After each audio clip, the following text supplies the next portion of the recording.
All right, let's keep moving. Oh, we was gonna talk Marty Supreme. But damn near none of y'all seen it. Let's talk Marty Supreme because I have a thing about Marty Supreme that I want to get my 2 cents out because I never got my 2 cents out. I think for the people who watch Marty Supreme, I think Marty Supreme. Spoilers? Yes, spoilers. If you don't want to hear spoilers, I think Marty Supreme peeps the GNX vinyl as written. Matt just watched. You know I don't support Tyler Creator, so I'm not watching it spoil that shit. Okay, listen. I knew absolutely. Let me tell you this. I hate when white people win awards because they're white. Listen to this. Let me tell you this. I never. Do you even got a record player? No. And we got hella vinyls in this crib. Chat, y'all want to see my new vinyls I just got? I'm gonna show y'all actually. Cause y'all some hoe ass niggas. I got 3 new vinyls. As you can see, one damn near. ADHD whooping them, nigga. ADHD beating my fucking ass right now. I'm about to get off after I talk about Marty Supreme. Men I Trust, Uncle Jazz. Yeah, nah, I mean, nigga, I ain't never seen this hoe. And when I seen it, I had to. Get out.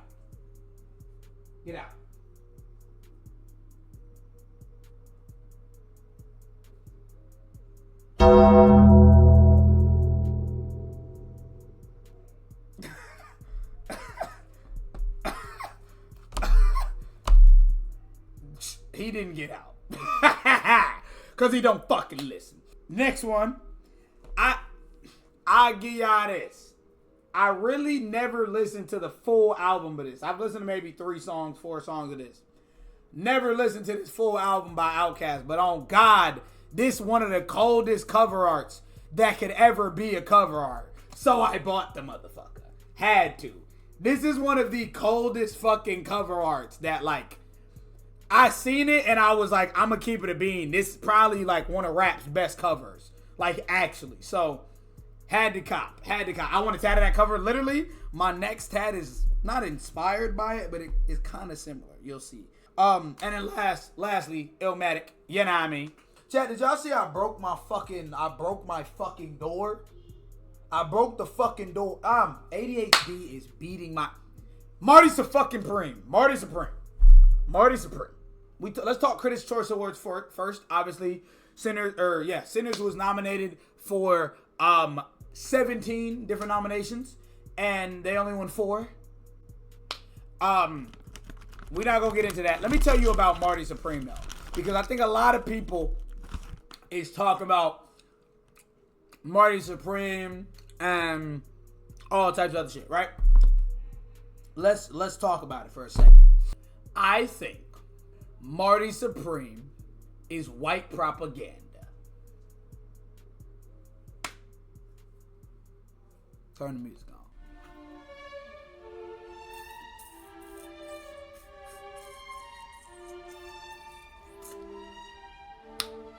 That's genuinely what I thought. Let me tell you this. Elaborate, I didn't watch it, I got you. When I finished that movie, I watched it. Actually, I'm not telling you how I watched it. Shout out. When I finished that movie, the only thing I could think of was, where was his karma? When did he lose? Let me explain the movie. I'm going to give a very quick synopsis. Vocab word. I never used that before. I'm going to give a very quick synopsis of this movie. Marty, he in a shoe store. He works at the shoe store. He doesn't want to work at the shoe store. He want to be a professional ping pong player. Marty fucks the shit out of a woman in the shoe store, gets her fucking pregnant in the first 10 seconds, in the first maybe 5 to 10 minutes of the goddamn movie. Fucks the shit out of her, gets her pregnant. Yeah.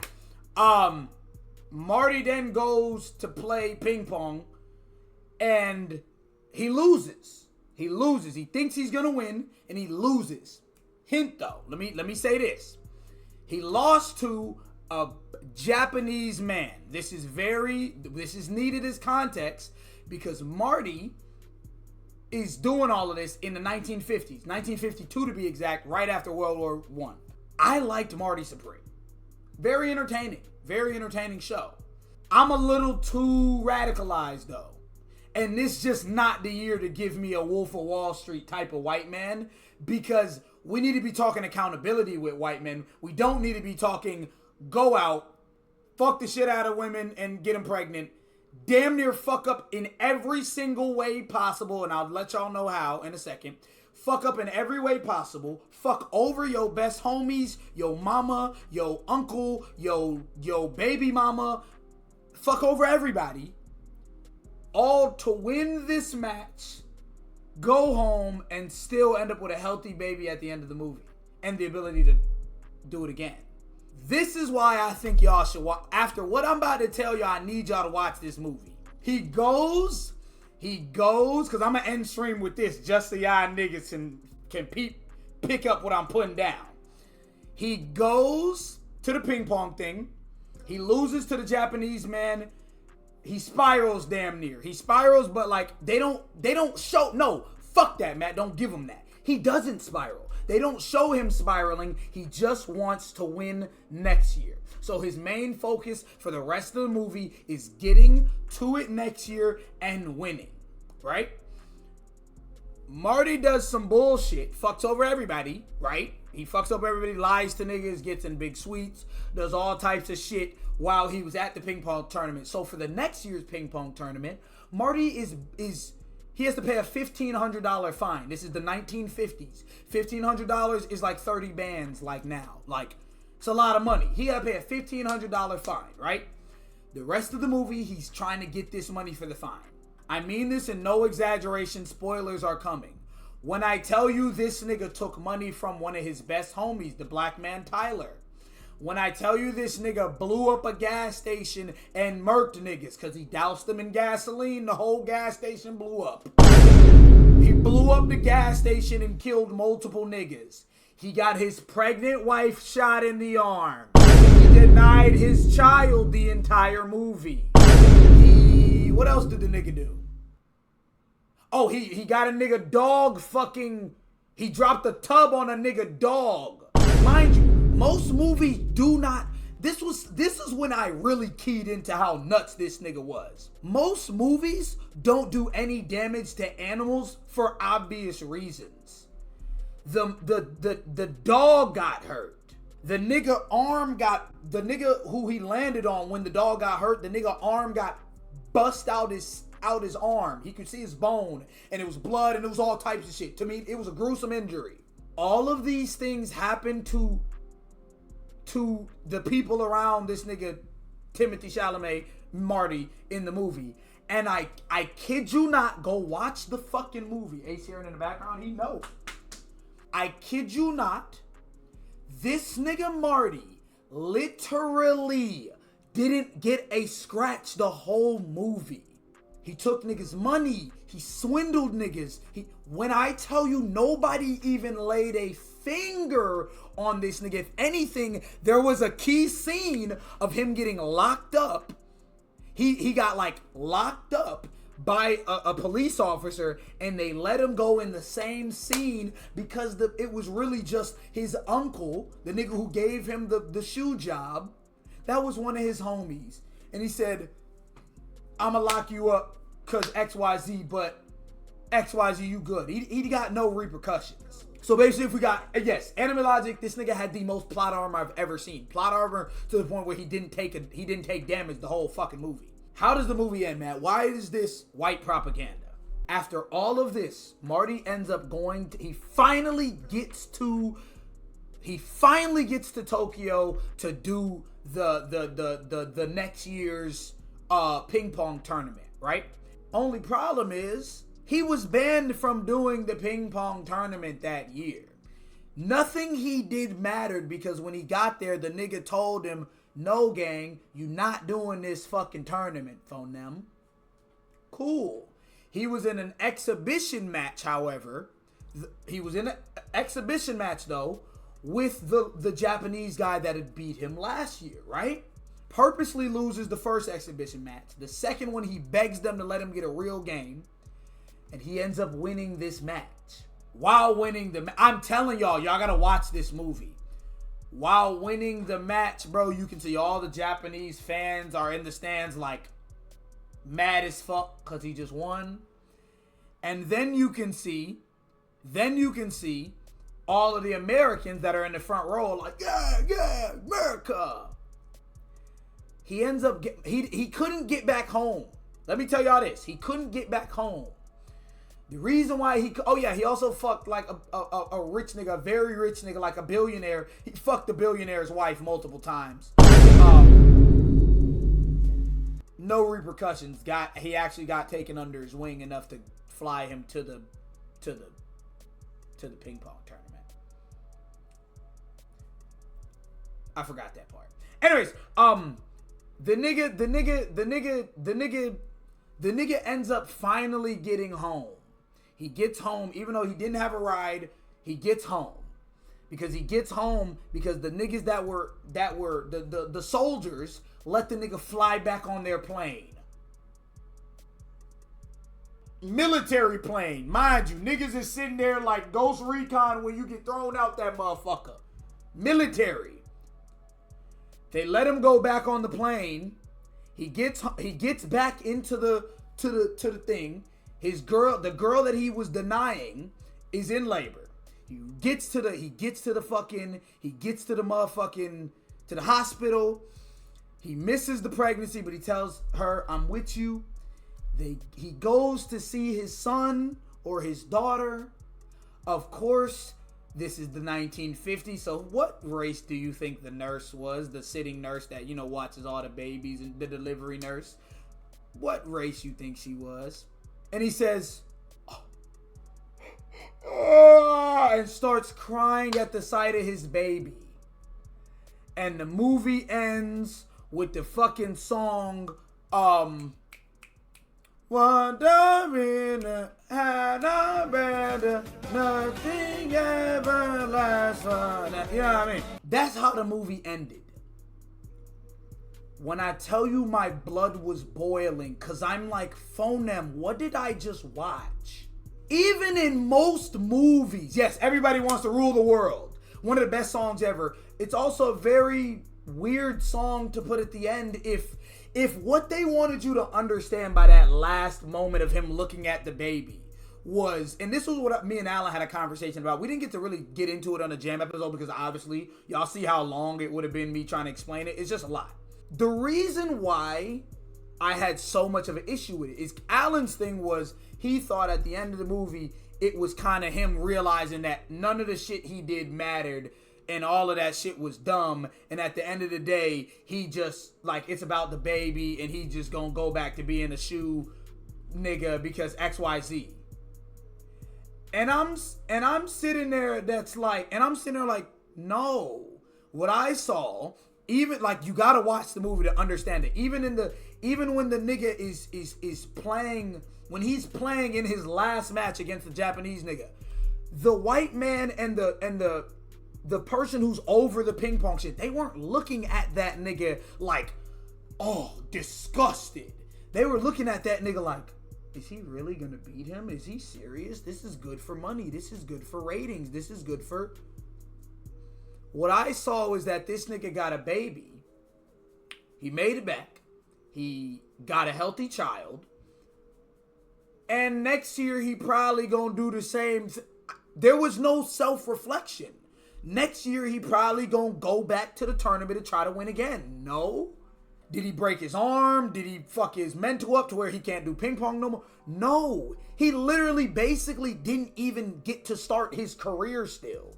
Where he started, when he first started the fucking movie, where he started is pretty much where he ended up. He only had a baby now. The gift of life. I'm gonna break this movie down for niggas. I don't know how I'm gonna do it. I'm gonna break this shit down for niggas because there's so many like weird ass. You finna piss me off, gang. There's so many weird ass like like dog whistles or even like, I guess you can say like microaggressions in this shit that I'm like, what? I have never watched a movie where a nigga did that much bullshit and nothing happened to him. Not even a scene where the nigga got put behind on a chair or something and punched in the face a little bit. You know what I mean? Not even none of that. He literally did whatever he wanted and fucking got away with it. So my question after watching Marty Supreme is, what does that show? What does that tell young, white, impressionable men, especially when he can win a Critics' Choice Award for it? They're like, oh, he played such a good role. The only thing I saw this nigga do was be like an incel, was be like an ill-mannered, narcissistic white boy. Sounds like American Psycho. I never watched it. There's actually a lot of movies like it, and in a lot of these movies though, like even like Uncut Gems is like Alan was telling me about Uncut Gems. I never watched Uncut Gems. Alan was telling me how it's literally just like Uncut Gems. The difference is though, at the end of the movie, that nigga Adam Sandler gets popped. He dies. I'm like, if they would, okay, Wolf of Wall Street. Wolf of Wall Street's kind of the same way. Only problem is the FBI won. They got that nigga. They put his ass in jail. He lost his wife. He lost his kids. He lost his house. This was the first movie that I watched like this, that literally there were no repercussions for the white man in this movie, and that's what stuck out to me. Especially during this time in this fucking country right now. What a movie to win Critics' Choice Awards. What a movie to be ranting and raving about. Also, this movie ain't even made fucking over what its budget was yet. Critics' Choice Award, Best Actor. You just told me that nigga died, no spoiler alert. My fault, man. I never watched it either from them. You can still watch it. I got it spoiled for me. I still watch it. The perfect movie to show white privilege. That's what it came out as for me. Most of the people watching it will never see it the way you see it. I was trying to tell Alan this. I wish we got a chance to say it in the Jam episode, because like I really think people understand what I'm fucking talking about. I was telling Alan, I'm like, bro, we may see it as a perspective of like, oh, XYZ. White people aren't gonna see it that way. White people gonna see it as like, this was a dope ass movie and this nigga cold for getting away with it. White people gonna see it as, we need a sequel of him actually winning the championship next time. This was the only movie I know that was supposed to be about ping pong. And I'm pretty sure we got two sequences. We got like I guess there were multiple matches in the first sequence, but we got two sequences of this nigga, no, three sequences of this nigga playing ping pong. When he lost the first match, when him and Tyler was playing ping pong, fucking the niggas up, and then when he did it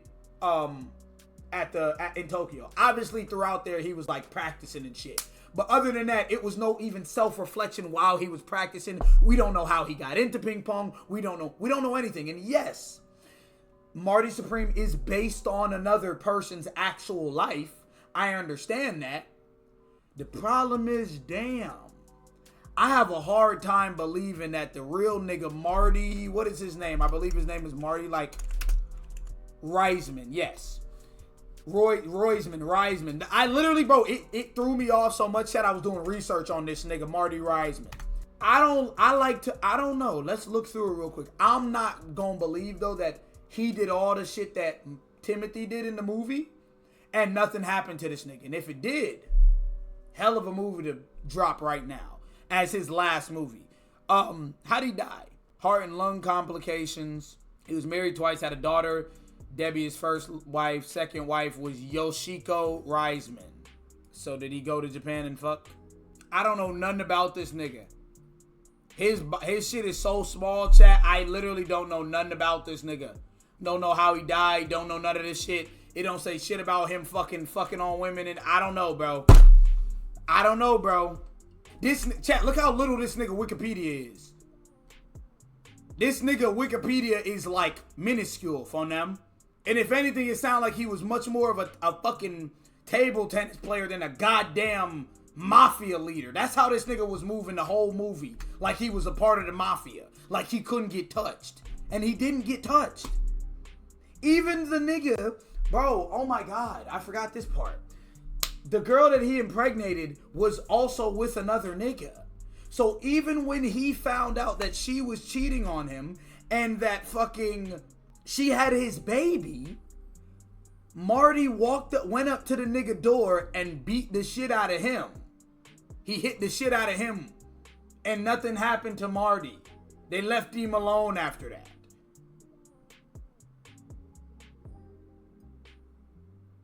It's alright. Look at these incompetent fucks. We're gonna watch this. Shout out to Tian Holler for posting.